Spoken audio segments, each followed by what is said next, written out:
So in talking with cellist Karlos Rodriguez, Karlos is the cellist for the Grammy Award-winning Catalyst Quartet, wonderful organization that we've featured here on FM 91 in the past.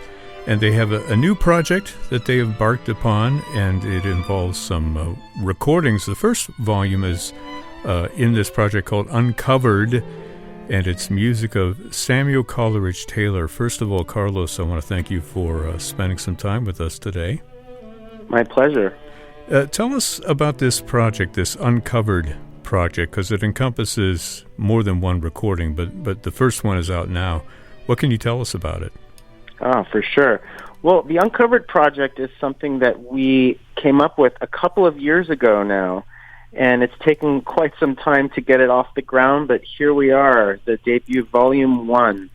Now, this series of recordings, which we're also doing in live performance as we can these days, but definitely moving into the future, it's a multi-volume anthology featuring all of the music for string quartet by historically important black composers.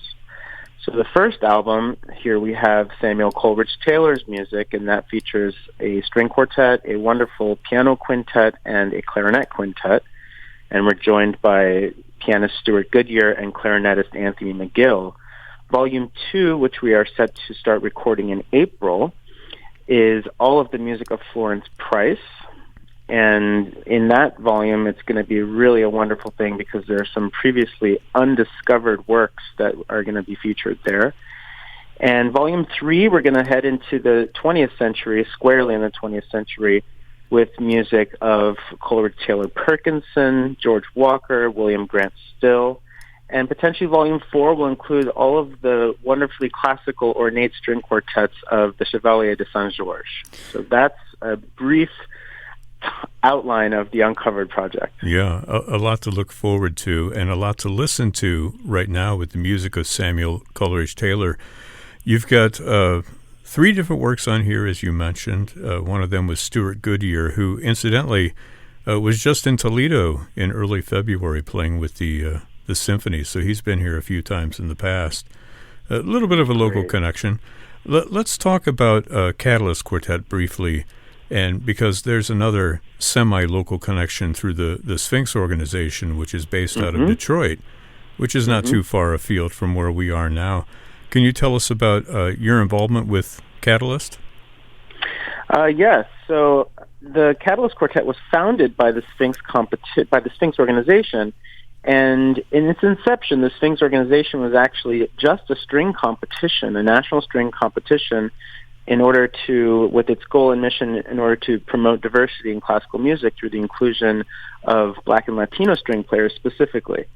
And we all participated in this competition, and since then, I mean, we're talking 2 decades ago now, the Sphinx competition has become this huge Sphinx organization which does so many wonderful things. And one of those things 10 years ago was the fostering of a young string quartet and from its alumni pool, and we happen to be those people. And so that's how we came to be, and that's our original relationship with the Sphinx organization. And since then, we've gone on to do so many great things with them, and so many educational endeavors and mentorships, and it's just been a wonderful, wonderful experience. Yeah. Well, the name Catalyst itself implies sort of a force for change, and you're definitely following that mission with the music that you've recorded here, especially in this project Uncovered. Let's talk specifically about these works of Samuel Coleridge-Taylor. Wonderful, gorgeous music here. Where does it fit in the classical repertoire? How would you characterize his work?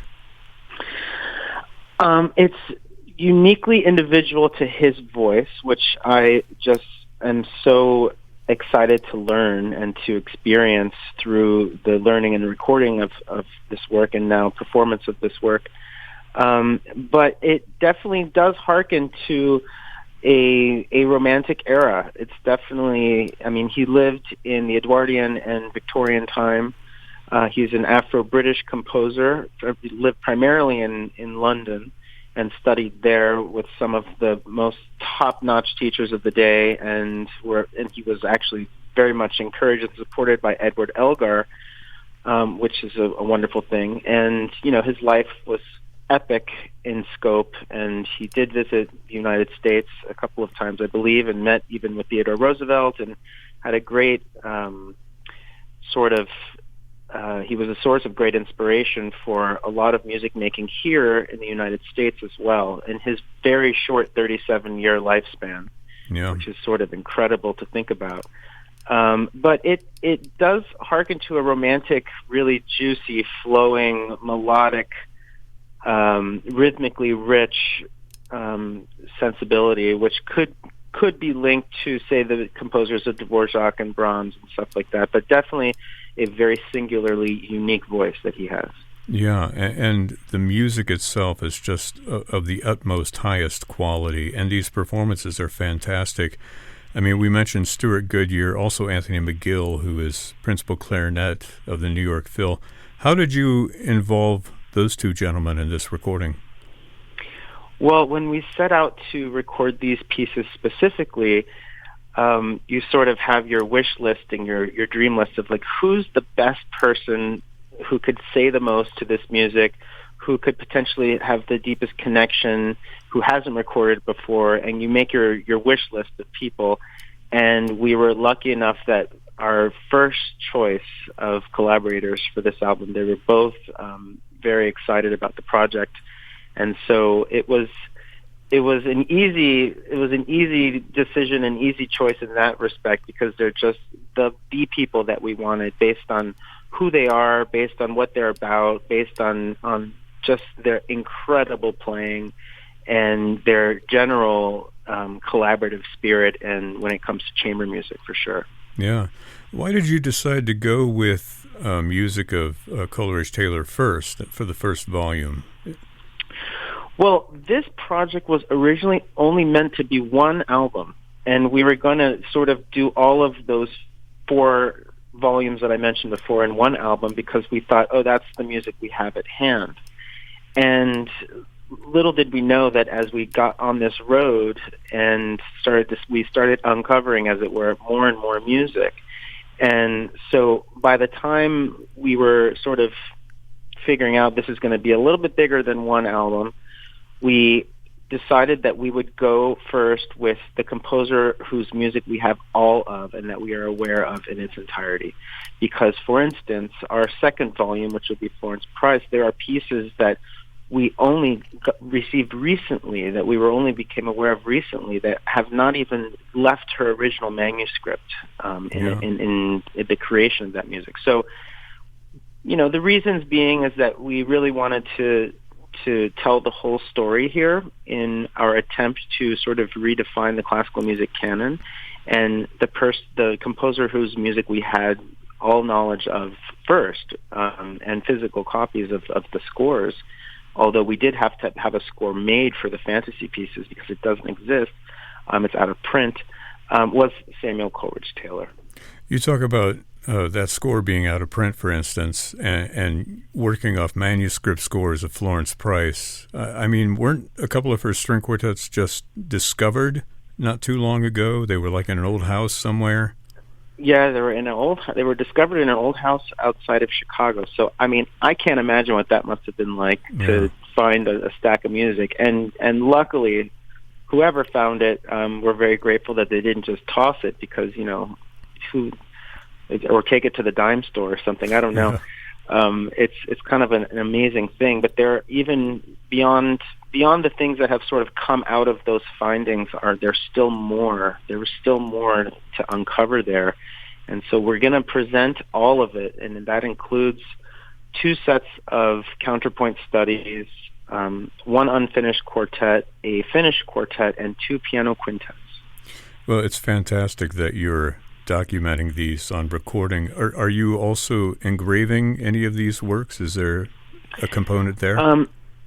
Schirmer has been working on getting this stuff published, and so it's a slow process, and it's an arduous one, but we do hope that as we go along the path through all of these albums, all of these volumes, that by the end, not only will there be recordings, high quality studio recordings made of this music that some just purely do not exist, but also we'll have a way for people to have access to the music, because that's really one of the great stumbling blocks in these pieces, being omitted, as it were, through the years from the canon or from even consideration of inclusion in the canon, is just access to the music. So we're definitely providing, recording access, and through the end of it, hopefully there will also be physical access to the music, to the scores. You're serving as a catalyst, as it were, for that to happen. Yeah. Happy to live up to the name. Yeah. Well, this is going to be a go-to project for listeners who are interested in this music, a journey of discovery.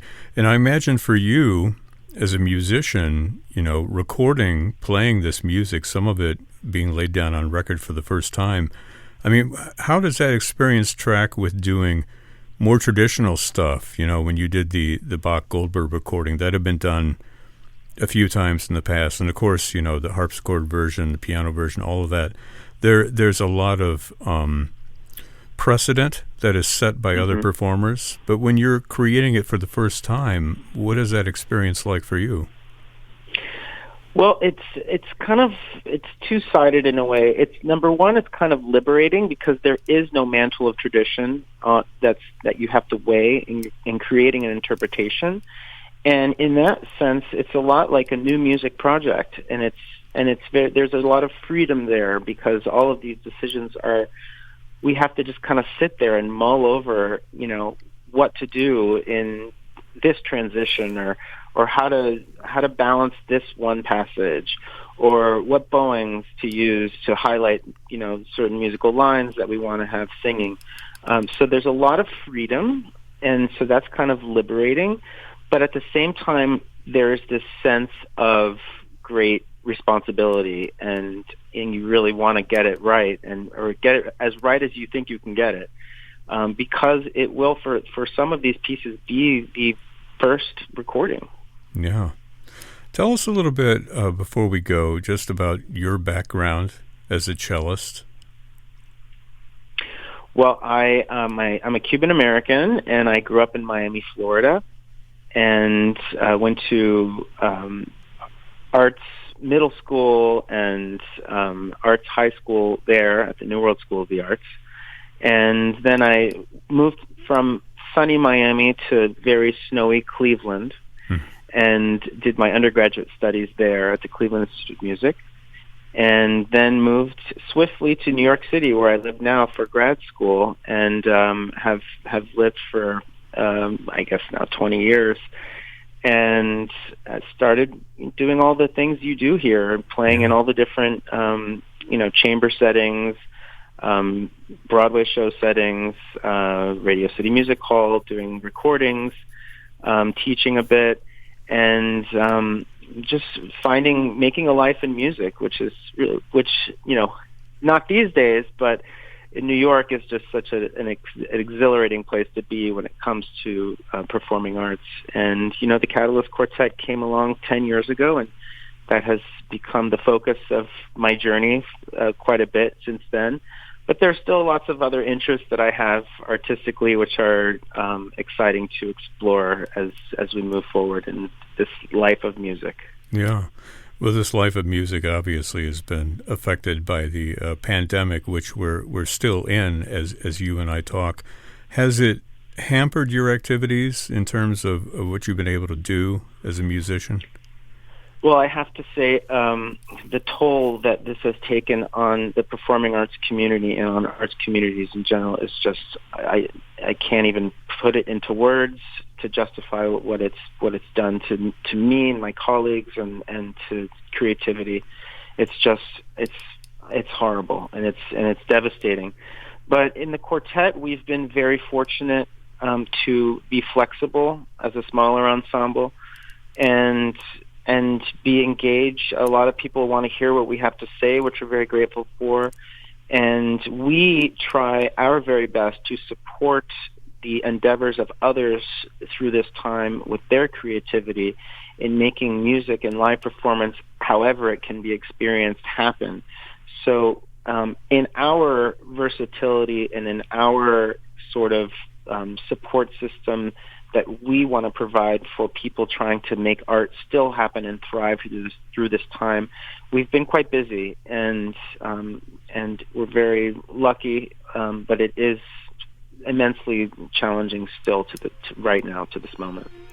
Karlos Rodriguez is the cellist of the Catalyst Quartet. They have released the first volume in their project Uncovered.